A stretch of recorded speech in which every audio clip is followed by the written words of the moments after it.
At my parents' anniversary dinner, my mother pressed a $5 scratcher into my hand while my sister opened a velvet envelope with $15,000 inside.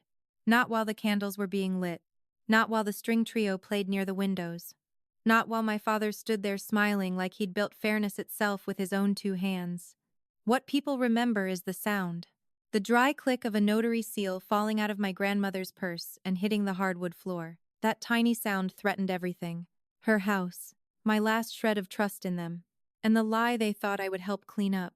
The humiliating part? Nobody bent down to pick it up. They all just stared at me with that same family look I had been getting since I was 12. The look that says, "Don't ruin the mood just because you noticed something ugly." I'm not telling this as a victim. I'm telling it as Lauren Bennett, 33 years old, the daughter who handles risk for a regional property management firm and reads legal paperwork the way other people read menus. I've seen this pattern before. When greedy people lie, they always leave a receipt. So I did what most people are too soft to do. I set a trap. And before you say I'm exaggerating, here's the first receipt. The notary card on the floor had yesterday's date on it. Look closely at the timestamp. 3. 14 pay. M. That's where the lie starts. If you've ever sat at a family table and realized you were the only one telling yourself the truth, hit like quietly. You already know where stories like this go. My mother was still smiling when she gave me the scratcher. "Something fun for Lauren," she said to the room, bright as a game show host. "Since you're so practical." Practical. That was my family's favorite word for me. It meant reliable, useful, and easy to dismiss. Then she turned to my younger sister Sophie and handed her the velvet envelope. Sophie opened it with both hands and gasped at exactly the right volume. "A cruise fund. $15,000. My father clapped first. Everyone followed. Marcus, Sophie's husband, leaned back in his chair like he had personally arranged the Atlantic Ocean. I stood there holding a $5 scratcher and a notary seal card. My grandmother Evelyn sat 2 chairs away from me, small and heavy-eyed in a pale blue cardigan. Her smile came half a second late when people looked at her. Her water glass shook slightly every time she lifted it. She had been weaker all week after a minor procedure, nothing dramatic, but enough that she tired easily and lost focus by evening. I knew that because I was the one who had taken her to 2 follow-ups, sorted her instructions, and made sure she actually ate before taking her medication. Sophie was busy admiring the cruise brochure. Marcus was busy admiring himself in the reflection of the dining room windows. And my parents were busy pretending this was a beautiful family moment. Then I bent down and picked up the notary card. Mobile notary services. Yesterday. 3:14 p.m. I looked at Grandma Evelyn. She didn't look back fast enough. That cold feeling started under my ribs. My father noticed the card in my hand and frowned for half a second before his smile came back. "Just some housekeeping paperwork," he said. Housekeeping paperwork. That was his phrase whenever he wanted a question to die before it became inconvenient. I smiled and slipped the card into my clutch. "Of course," I said. That was move 1. Never push too early when the room is still willing to expose itself for free. You should understand the structure I grew up in. My parents had 2 daughters, but only one of us got to be the performance. Sophie was 6 years younger, prettier in an effortless way, and had spent most of her adult life being described as warm, intuitive, and socially gifted by people who had never asked her to follow a process to the end. She cried beautifully, apologized strategically, and always found a man willing to confuse her helplessness with charm. I was the daughter who remembered account numbers, the daughter who drove Grandma Evelyn to appointments, the daughter who once wired $18,000 to save my parents from a tax problem they later admitted was not a tax problem at all. They had used part of the money to help Sophie and Marcus get out of a lease they said no longer fit their next chapter. I found that out 8 months later. Nobody apologized. They said I was independent enough not to need the same kind of help. That's how families like mine talk when they want to call exploitation a compliment. Grandma Evelyn's house was the one solid asset in the family. Paid off. In a neighborhood that had climbed hard in value. She had lived there 42 years, ever since my grandfather died. Rose bushes out front. Green shutters. A kitchen table that still had a burn mark from one Thanksgiving in the 90s. If anyone had tried to tell me 3 months earlier that Sophie and Marcus would ever risk that house, I would have said they were selfish, yes. Shallow, definitely. But not reckless enough to touch Evelyn's roof. That was before Marcus started talking about short-term bridge pressure. That was before my father started saying the market would turn if the family just stayed united. That was before I realized united meant financially available. At dinner, Marcus raised his glass. To Sophie, he said, the heart of this family, and to new beginnings. Everyone smiled. I watched Grandma Evelyn blink too slowly, watched her fingers fumble with her napkin, watched Sophie reach over and say, Nana's just tired, before anyone even asked. That line landed wrong. Too prepared. I leaned down beside Grandma and kept my voice low. You okay? She nodded, then frowned at my hand like she had forgotten why I was kneeling there. That scared me more than if she had looked upset. Her purse was open beside her chair. A folded packet peeked out. I could see the edge of a formal document and one bright yellow sticky note. My mother called my name sharply from the other end of the table. Lauren, sit down. The cake is coming. I smiled again. Move to. Obey now. Look later. Dinner stretched on. My mother made a speech about love and resilience. Sophie cried on cue. Marcus kept a hand on the back of her chair like a man posing for a magazine ad about loyalty. My father looked relieved every time the room laughed. Then came the scratcher. I should tell you something about that part. I didn't feel wounded by the $5. I felt clarified. Because humiliation is useful when it removes the last excuse. For years I had kept telling myself they weren't cruel, just careless. Not malicious, just thoughtless. Not exploitative, just emotionally lazy. That scratcher settled it. They enjoyed the hierarchy. That changed everything.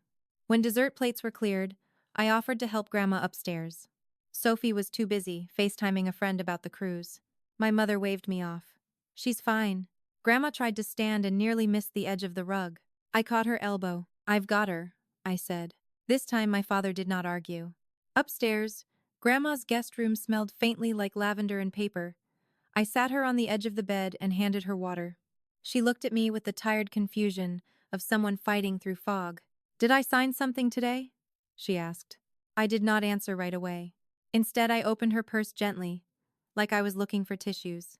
Inside was the packet, folded twice. On top, a photocopy of a deed, related document.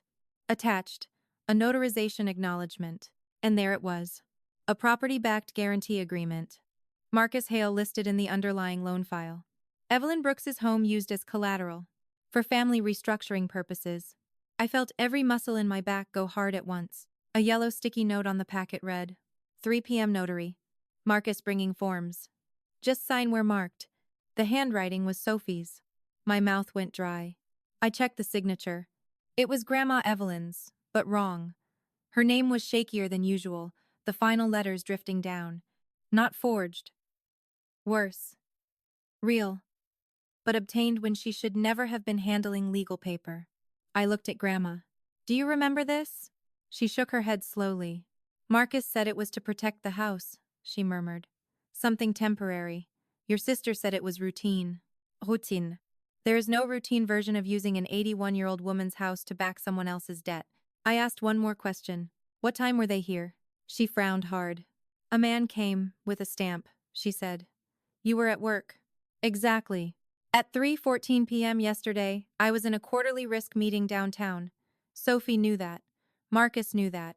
They had chosen the one afternoon I couldn't stop them. I opened my phone and checked Grandma's front door camera app. I had installed it 6 months earlier after someone on the block reported package theft. Yesterday, 3:07 p.m. Marcus at the door. Sophie behind him. A stranger with a notary bag. There it was. Paper trail. Timeline. Witness trail. The first 3 receipts had already arrived, and they had dropped them right into my lap at an anniversary dinner. I tucked the packet back into the purse and smiled at Grandma. Get some rest, I said. I'm going to handle it. Downstairs, Marcus was laughing too loudly at something my father had said. Sophie had the cruise envelope open again so people could admire the itinerary. I walked back into that dining room wearing the exact same face I had worn for half my life. The useful daughter face. Calme. Capable. Quiet. The face that made people careless. Marcus saw me first. Everything okay? He asked. I gave him a soft, tired smile. Just family paperwork, right? That tiny pause in his expression was enough. Then I looked at Sophie. If there's any lender pressure behind this, I said, low and practical, I can probably smooth it out before Monday, but only if I know what was filed. Money bait. He wanted the loan protected. I'd need the full packet, I added. and temporary access to whatever supporting documents you used. Power bait. Sophie glanced at Marcus. He recovered fast. Lauren, he said, that would actually be amazing. Time bait came last. I'd do it tonight, I said. Because if any of this touches title status over the weekend, Monday gets ugly. Marcus nodded too quickly. I had him. Sophie touched my arm. Thank you. Seriously, Dad doesn't need more stress. There it was again. Same family script. Different disaster. Before I left, my mother pushed the scratcher toward me with a little laugh. Don't forget your big gift. The room chuckled. I put the scratcher in my bag beside the notary slip and drove home in complete silence. At 10:11 p.m., Marcus emailed me from his personal address. 3 attachments. Mistake number 1. At 10:14, Sophie texted. Please keep this off Mom's radar. She'll spiral. Mistake number 2. At 10:19, Marcus sent. This just needs to survive until the refinance closes. Then everything gets cleaned up. Mistake number 3. There are few things more useful than a dishonest man who starts explaining himself in writing. I opened the attachments. Loan summary. Property-backed guarantee. Temporary restructuring narrative. Every page used soft language to hide one hard truth. Marcus had overextended himself in a restaurant investment. The lender wanted stronger security, and he had wrapped my grandmother's house into the problem. I checked the scratcher mostly out of spite. $5 should at least buy me the satisfaction of confirming it was worthless. Then the app loaded. Every symbol matched. I stared at the screen. $12 million. Enough to change my options. Enough to move without asking permission. Enough to stop negotiating with people who had always counted on my limits. I didn't scream. I didn't cry. I didn't thank fate. I made tea, called my attorney, and then called the one man my family hated because he made everything sound official. Martin Keene, my grandfather's old friend and the cleanest real estate litigator in the county. By midnight, he had the guarantee packet, the doorbell footage, Marcus's emails, and a transcript of everything I could remember from the dinner. At 8 the next morning, I was in his office. Martin read everything twice. This is elder financial exploitation, he said flatly. And if the lender records anything more aggressive before we intervene, the unwind gets messier. I don't want messy, I said. I want precise. He looked at me over his glasses. Do you want this stopped quietly, or do you want them to expose themselves? I thought about Sophie's sticky note. My father calling it housekeeping. My mother laughing over the scratcher.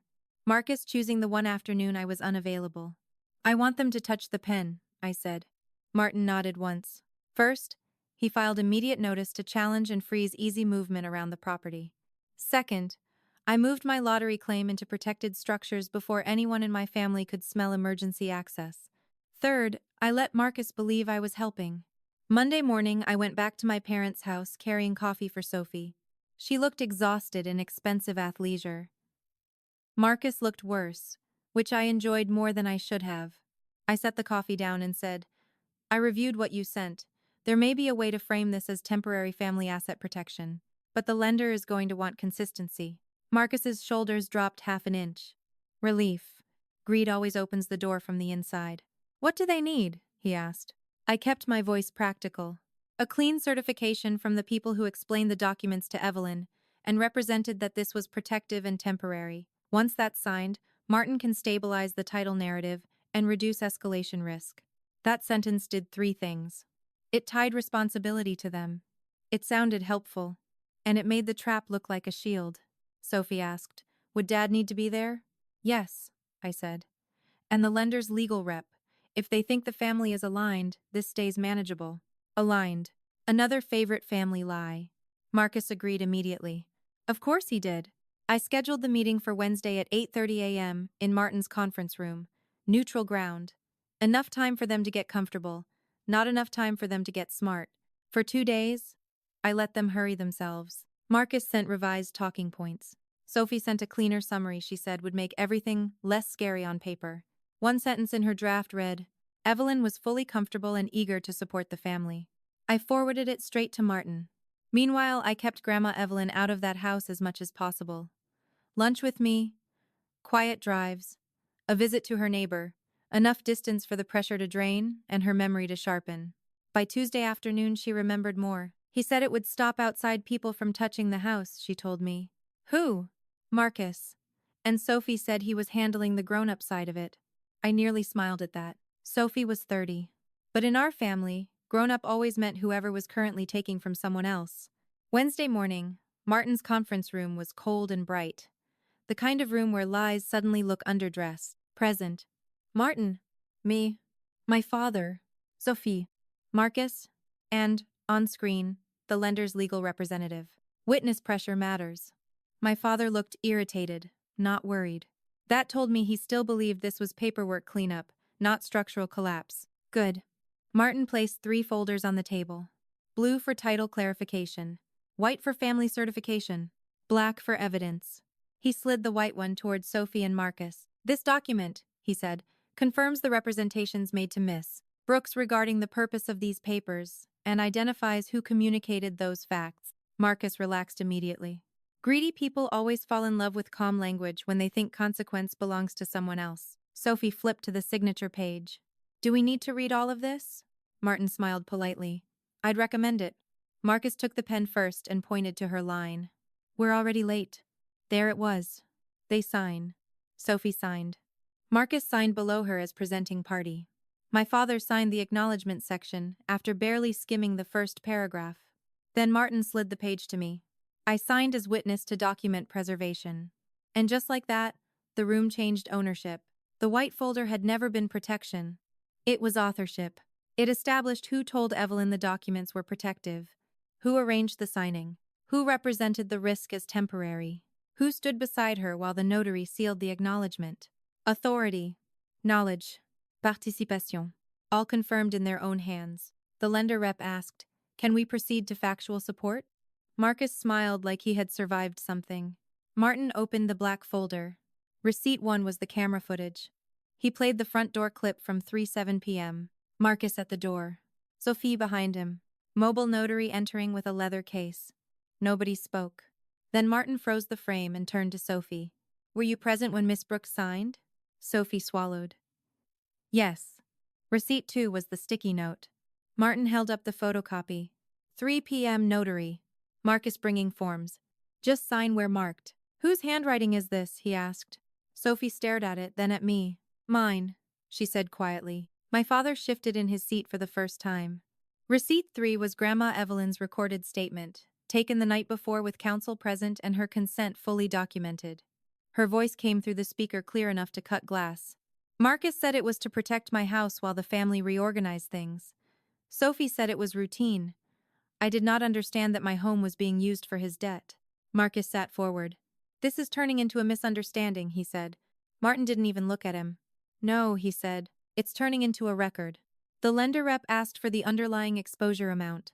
Marcus answered before he could stop himself. Temporary bridge pressure. 280,000, but then he froze. Too late. He had just confirmed the debt himself. That was my favorite part. The involuntary honesty. Because when pressure hits the right point, people don't reveal character. They reveal sequence. Martin placed the loan summary in front of my father. Your son-in-law used your mother-in-law's residence to secure personal exposure tied to a private investment. That is the issue. My father looked at Marcus, then Sophie, then me. Nobody told me personal exposure, he said. Marcus tried one last pivot. We were protecting the family. I finally spoke. No, you were protecting yourself with her house. Silence. Heavy, clean, undeniable silence. The lender rep said all activity tied to the guarantee was suspended pending legal review and independent capacity concerns. That was payoff 1. Freeze. Then Martin asked the question that finished Sophie. Did either of you disclose that Miss Brooks was fatigued, medicated for post-procedure discomfort, and not being advised by her regular support person? Marcus said, she was fine. Sophie said nothing. Martin slid a medication timing record across the table. Then the calendar showing I had been in a risk meeting downtown during the arranged signing window. You chose the one afternoon her primary support person was unavailable, he said. I watched Sophie break a little right there. For the first time in her life, the room no longer belonged to the prettier story. It belonged to chronology. If you're still here, subscribe now, because this is the part where polished people discover that evidence has much worse manners than they do. My father stood so fast his chair legs scraped the floor. Did you use Evelyn's house for Marcus's debt? Marcus could have admitted it. He could have apologized. He could have stopped performing. Instead, he said, "It was temporary." That one word ended him. Temporary is what selfish people call damage when they think they'll escape before the bill arrives. Martin turned to the lender rep. "You now have witness certifications, doorbell footage, a handwritten instruction note, the elder statement, and confirmation of undisclosed personal exposure. We will also be filing for declaratory relief and protective orders around title interference." Marcus looked at me then. Really looked. That was the turn. Because he understood, finally, that I had never come there to help manage the paper. I had come there to assign it. Sophie tried crying. "Lauren, please," she said. We were under pressure. I looked at her without heat. "You stood next to an 81-year-old woman and told her to sign where marked." No one had a speech after that.